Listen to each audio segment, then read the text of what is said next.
ठाणे महानगरपालिकेच्या माध्यमातून नूतनीकरण करण्यात आलेल्या गावदेवी मार्केटचं लोकार्पण राज्याचे उपमुख्यमंत्री एकनाथ शिंदे यांच्या हस्ते झाले।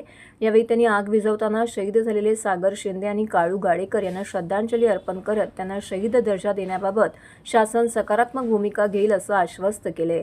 यावेळी खासदार नरेश म्हस्के, आमदार रवींद्र फाटक, महापौर शर्मिला पिंपळकर, उपमहापौर कृष्णा पाटील, सभागृह नेते हनुमंत जगदाळे, विरोधी पक्षनेते अशरफ शानू पठाण, आयुक्त सौरभ राव, शिवसेना गटनेते पवन कदम, नौपाडा कृपरी प्रभाग समितीच्या सभापती मीनल संखे, स्थानिक नगरसेवक संजय वाघुले, सुनेश जोशी, मृणाल पेंडसे, प्रतिभा मडवी, अनिता गौरी, अतिरिक्त आयुक्त प्रशांत रोडे, उपायुक्त जी गोदेपुरे, दीपक जिंजाड, उपनगर अभियंता शुभांगी केसवानी, मोहन कलाल, गावदेवी मार्केटमधील ओटलेधारक आणि स्थानिक नागरिक मोठ्या संख्येने उपस्थित होते। अवघ्या 60 दिवसांमध्ये गावदेवी मार्केटचे नूतनीकरण पूर्ण केल्याबद्दल उपमुख्यमंत्री शिंदे यांनी महापौर शर्मिला पिंपळकर, आयुक्त सौरभ राव यांच्यासह ठाणे महानगरपालिकेने केलेल्या कामाबद्दल समाधान व्यक्त केले आहे।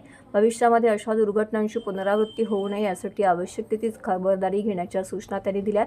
व्यवसाय करणाऱ्यांनीही सुरक्षिततेची खबरदारी घ्यावी अशा सूचना त्यांनी केल्या आहेत। 21 मे 2026 रोजी शॉर्ट सर्किटमुळे गावदेवी मार्केटला भीषण आग लागली होती। या आगीमध्ये सर्व ओटले जळून खाक झाले होते आणि मार्केटचे मोठ्या प्रमाणावरती नुकसान झालं होतं। त्यानंतर महापालिकेने युद्धपातळीवरती काम करत मार्केटचे नूतनीकरण केले आहे। नव्या मार्केटमध्ये विद्युतीकरण, सीसीटीव्ही यंत्रणा, फायर अलार्म सिस्टीम, रंगरंगोटी इत्यादी सुविधा उपलब्ध करून देण्यात आल्या आहेत।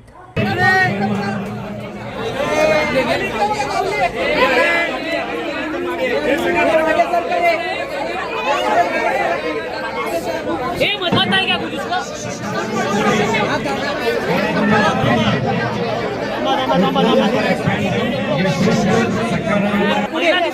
पुढे जाओ तुम्ही पुढे जाओ नाही जात पुढे तू मागे जाओ साहेबांसोबत मला नको सांगू मी आज नाही साहेबांसोबत ओके पोलीस कुठे मार्केटचं लोकार्पण उद्घाटन झालंय 21 मे 2026 रोजी मार्केटला भीषण आग लागली होती।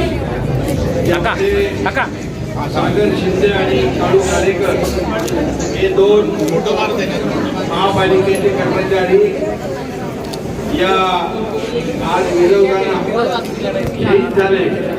त्यांना मी श्रद्धांजली अर्पित करतो आणि शासनाकडे प्रस्ताव पाठवला महापालिकेने शहीद दर्जा त्या बाबतीत देखील अतिशय सकारात्मक भूमिका सरकार घेईल आणि जे दोघंजण शहीद झाले त्या आयुक्तांना त्यावेळेस सांगितलं होतं की यांच्या परिवाराला आपल्याला मदत केली पाहिजे। त्या कुटुंबियांना प्रत्येकी 10 लाख रुपये आपण त्यावेळेस दिलेले आहेत। खरं म्हणजे अतिशय हे जुनं मार्केट आहे। आनंद दिघे साहेबांनी हे मार्केट बसवलं आणि आपल्या इथल्या अनेक व्यापाऱ्यांना हे मार्केट उपलब्ध करून दिलं होतं। सुरुवातीला तर खाली बसायचं पण नंतर इमारत झाली। दिघे साहेबांच्या आशीर्वादाने दुर्दैवाने त्याच्यामध्ये आगीची दुर्घटना झालेली आहे। पण मी आयुक्त आणि प्रशासनाला धन्यवाद देतो की ज्या दिवशी ज्यावेळेस आग लागली त्यावेळेस मी आलो होतो।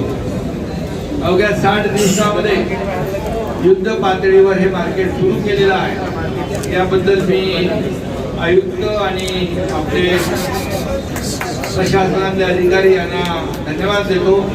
कारण एवढ्या युद्ध पातळीवर हे मार्केट म्हणजे लोकांचा व्यवसाय सुरू राहणं देखील होणं देखील गरजेचं होतं आणि म्हणून सर्वसामान्य इथल्या व्यापारी वर्गाला दिलासा देण्याचं काम या ठिकाणी युद्ध पातळीवर झालंय। त्याबद्दल मी पुन्हा एकदा आयुक्त सौरभ राव आणि आपले इथले सगळे लोकप्रतिनिधी, महापौर असतील, खासदार, सगळे सर्वांना मी धन्यवाद देतो।